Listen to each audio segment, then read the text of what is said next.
اب میں آج کے اس عظیم الشان جلسہ عام کے صدر مجلس امیر محترم حضرت مولانا عبدالسلام صاحب سلفی حفظہ اللہ و تولیہ سے گزارش کرتا ہوں کہ آپ آئیں اور اپنے صدارتی خطاب اور ناصحانہ کلمات سے ہمیں مستفیض ہونے کا موقع عنایت فرمائیں۔ اللہ وبرکاتہ۔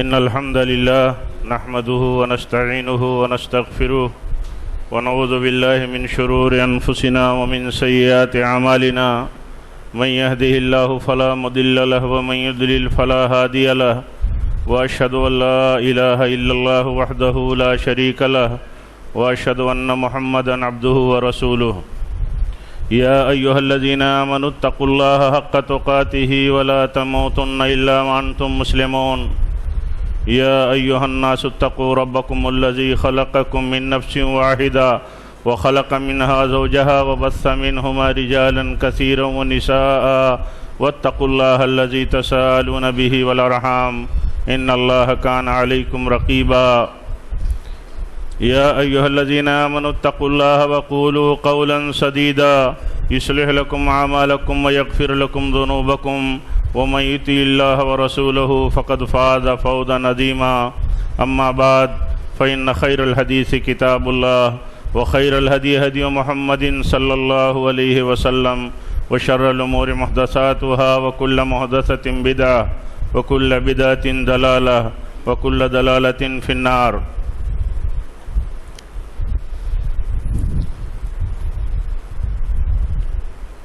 اس اہم اور باوقار اجلاس عام میں شریک معزز علماء کرام، بالخصوص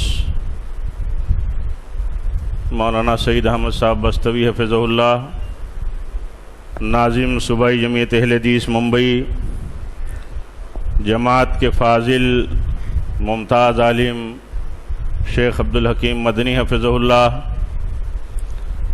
آج ہمارے بیچ میں یہ ہماری خوش نصیبی کہ مدینہ منورہ میں علماء اور اپنی حد تک جانے پہچانے سلفیوں کے میزبان مجیب اللہ دوستے صاحب جو ہمارے بیچ میں تشریف لائے، ہم سب کی خواہش تھی کہ آپ سے بھی ان کی ملاقات اور ان کا ایک انٹینشن آپ کے بیچ میں ریز ہو، یہ خواہش تھی۔ الحمدللہ آپ نے انہیں سنا چند منٹ میں، اور اسی طرح ہمارے فاضل اس مسجد کے امام و خطیب مولانا عاطف سنابلی صاحب، اس مسجد کے ٹرسٹیان و ذمہ داران، اور یہاں تشریف فرما معزز بزرگوں، عزیز نوجوانوں، اسلامی ماں اور بہنوں،